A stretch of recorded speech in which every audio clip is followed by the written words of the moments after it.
We've all felt that excitement of a family holiday. I used to remember family trips to Cornwall.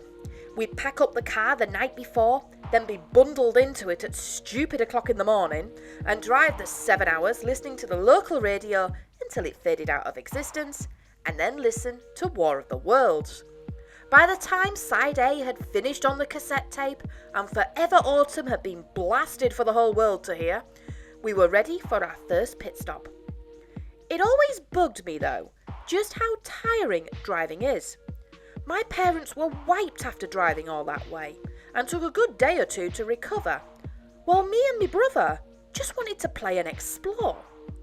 You might ask, well, Doncaster Drawn, why drive all that way? You can take a bus or a train or even a plane. While that works for some families, for us in Cornwall, a car is a must.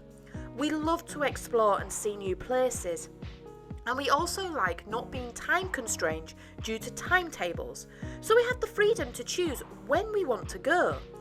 If we find an activity that's not going to take the full day, or not what we expected, we can just move on to another. Unlike rail or buses, we can roam around free doing whatever we please. I can only imagine most people feel that same way. While we could hire a car, it adds an extra expense, as well as mum fretting that we might ding the blasted thing and not get the deposit back. But in 1955, there was another way to travel. A way that meant that you didn't leave the car behind, but didn't have the hassle of driving, nor the expense of hiring a car. Motorail. Travelling on a train with your car loaded as extra baggage, so to speak, was touted as far back as 1910, and only one railway would offer this service with good reason. Travelling by car from Bristol to Wales would mean a 50-mile drive skirting round the River Severn, while passengers travelling by train could travel under it via the Severn Tunnel. Seeing how popular cars were getting, the Great Western saw a golden opportunity and offered its services to passengers. There were no frills or gimmicks. It was just a cheap, stress-free way to get your car from A to B. Basically, the train just acted like a ferry.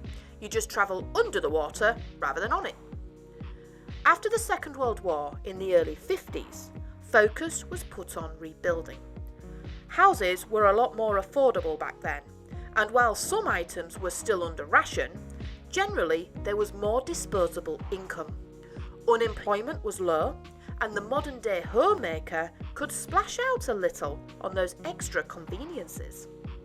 One of the main conveniences was the family car.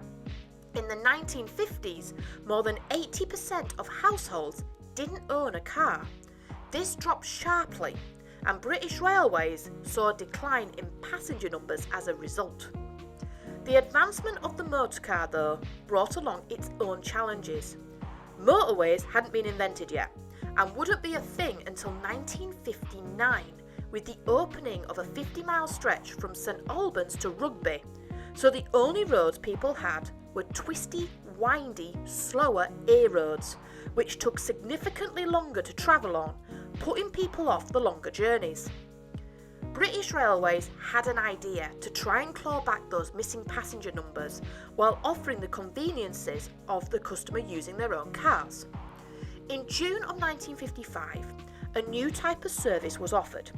The train took the strain of driving from London to Scotland by offering a sleeper service. The cars would be loaded onto flatbeds, and the drivers and families would be directed to carriages at the front. The car carrier service would allow for passengers to wine, dine and sleep in style, as the engine in front did all the work. It was generally quicker and proved to be popular, especially among tourists and holidaymakers. Following its success, other routes were implemented, including day routes, and would stretch as far as Devon and Cornwall. When British Railways rebranded itself to British Rail, complete with its own logo, the car trains got an upgrade too. New rolling stock was brought on, firstly to improve the flatbeds, and then the carriages were improved and updated to include more facilities for the customers. More routes were added, and a new terminal dedicated to the trains were opened in Kensington Olympia. The new terminal made it even easier for passengers to board and depart straight into the heart of London itself, and allowed for double-decker loading car wagons. Finally, the service got a dedicated name to set it apart from everything else: the Motorail. The Motorail was effectively treated as two trains in one. On one side, passengers were boarded separately to their cars, which were boarded in the yard by workmen. Then once the cargo and passengers were secure, the two trains were brought together and coupled up before the train departed. On one side, it brought tourism, but on the other, this meant that the trains were some of the longest on the network.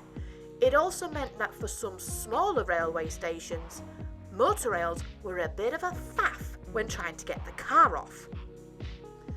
Motorway fever, though, was quickly catching up with the motorail's success. The M1 was extended following successful trials, but by 1969, over 1,000 miles of motorway had been completed. Roads were being built at a breakneck pace, and it came with better cars and quicker travel times. For the first time, the motorail had its first serious competitor. The motorail tried valiantly to stay on top, but by 1980 it had seen a rapid decline, and as a result, British Rail started to close routes. It kept a few vital routes going, but with mounting pressure from privatisation and knowing that few companies would take on the motorail, the last one ran in 1995, finally admitting defeat to the roads. There was one final hurrah for the motorail. Private company First Great Western liked the idea and briefly revived it for the route from Paddington to Penzance. It didn't last long and was scrapped after 6 years of nothing but losses.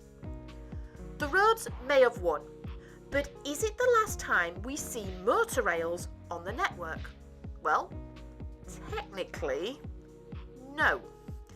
In a bizarre turn of fate, DB Cargo Rail Logistics offer a motorail service, not to carry passengers, but to move large numbers of brand new cars from factories ready for export to all over the world.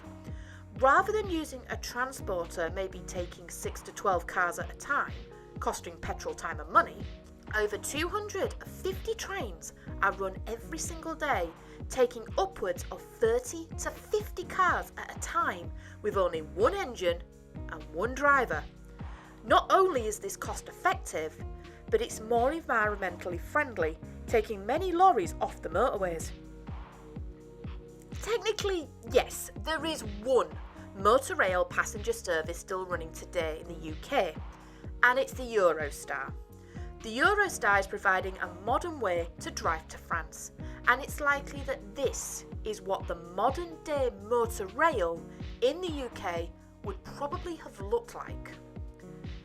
While the UK has stopped using the motorail for tourism, with the exception of the Eurostar of course, in Europe there are still a few running, although they are very few and far between. One of the longer journeys is the Dusseldorf-Verona run.